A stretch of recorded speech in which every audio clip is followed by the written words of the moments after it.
Hi, I'm Jay Lenora Bressler, and welcome to the October 10th, 2018 edition of the Bible Delight in the Details, as we are looking at Galatians.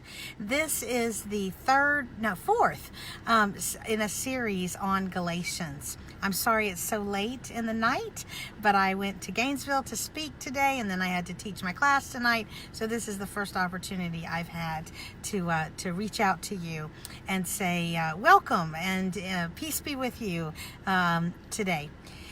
We're talking about Galatians, and in Galatians, Paul says to these Gentile believers, to these non-Jewish believers, do not go back into being burdened by the law. Do not go back into a lack of freedom.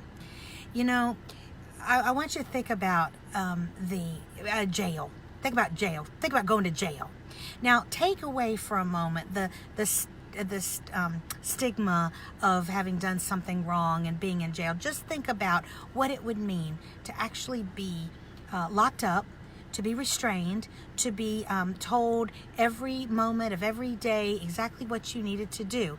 It would be very, very difficult. I mean, I think that most of us would think, even 5 minutes of that would be almost impossible for us to deal with.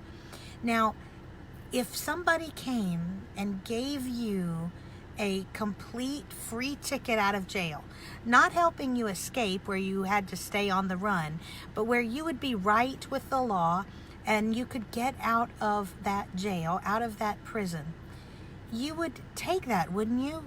You would happily take it, quickly take it.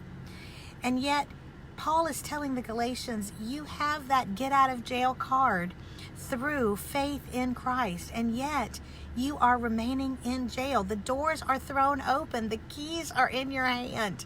People are encouraging you, walk out of the prison, and you remain inside. How sad that would be. It would be almost inconceivable, wouldn't it? You'd think the person was, frankly, nuts. And yet, don't we do that all the time? I don't know about you, but I feel sometimes in bondage to things. Sometimes it's work, sometimes it's food, addictions, who knows what it is. It could be you're in bondage in so many different ways. Fear, envy, jealousy, bitterness, thinking that you've been mistreated in some way.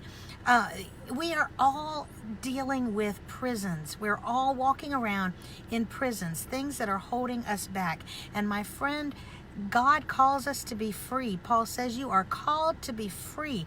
Why would you go back to being confined? Why would you go back to feeling like you had to earn God's love through a constant work ethic where I'm not going to be accepted by God unless I'm working as hard as I can and everything is going well. I'm successful.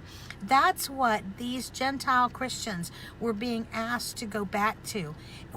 Why would you put that burden on you? I love it when Christ said, "Come to me, all ye who are heavy laden, you're tired. Take my yoke upon you. My yoke is easy and light." The idea is that Christ wants to come along and help you and take those burdens off of you. And Paul is saying to the Galatians, I taught you that freedom, and yet you're staying in a prison where the doors are thrown open. Come out into the light. Come out into freedom. I don't know in what way you may feel somehow confined, restrained, bound, kind of a prison. Maybe it's a prison of pain or guilt or jealousy or stress. But I'm telling you, the doors are thrown open. Get out of jail. Go. Run into the light. Run to the Lord, who says, I have come to make you free.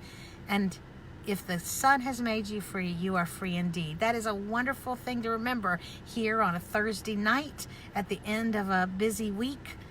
Let us be free.